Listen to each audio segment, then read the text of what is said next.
Hi Jerry, Phil Beever here from the Wilderness Club. Just want to recap on our lesson this afternoon. So, like last time, I thought you were swinging it really good. As we see here, as you take the club away, you just drag it a little bit low and inside. We can see the hands are going, for me, a little bit too around, and you're just bringing the club head in. So we can see halfway back, when your left arm is nearly parallel with the floor, we can see the shaft is quite a long way behind you, so is the club head. And what that does, Jerry, is it just makes it difficult for you to time.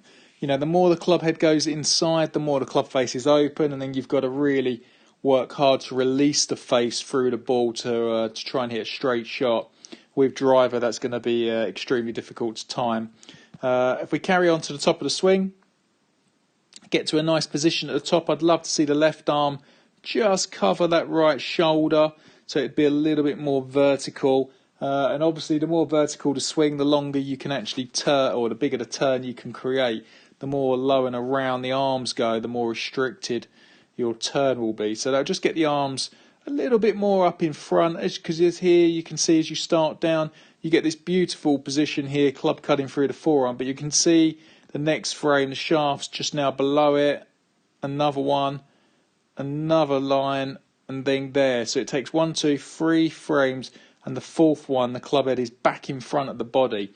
Now it's showing you, just because obviously your takeaway went a little bit inside, the shaft we can see is dropping inside all the way to the ball, and now we've got to flick it to try and save it. So if we could tidy up that takeaway, that will get the arms up a little bit more vertical automatically, which it was doing, and it's getting the club head and face much more in line on the way down. Through the ball, I love the turn. The club face is good there. That all looks pretty solid, Jerry. Great looking swing there. Love that follow through. Love this sort of box finish. That's very good. So all we worked on really was just on this swing here on the right. It's just working on the set. So you tended to push the arms away too early, where we actually want to get the wrists breaking a little bit more vertical. And we can see here as the hands are going back on a nice straight line, the club head is perfect there. It hides the hands at this position here, which is really good. And then it hinges, and then we can see it bisects almost the right shoulder. Couple of points to check. If we draw a line on the shaft there, that would point between the golf ball and your feet, where if we look at your old swing, you know, as the club has gone back, where are we, the same position, we can see there is way above the ball.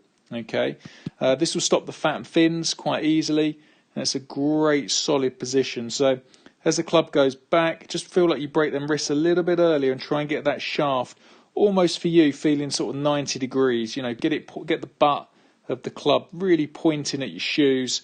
Overdo it a little bit, and then when we go and hit balls, it's going to be a little bit easier. So just work on that for me, Jerry. Otherwise, all is good, and look forward to seeing you soon.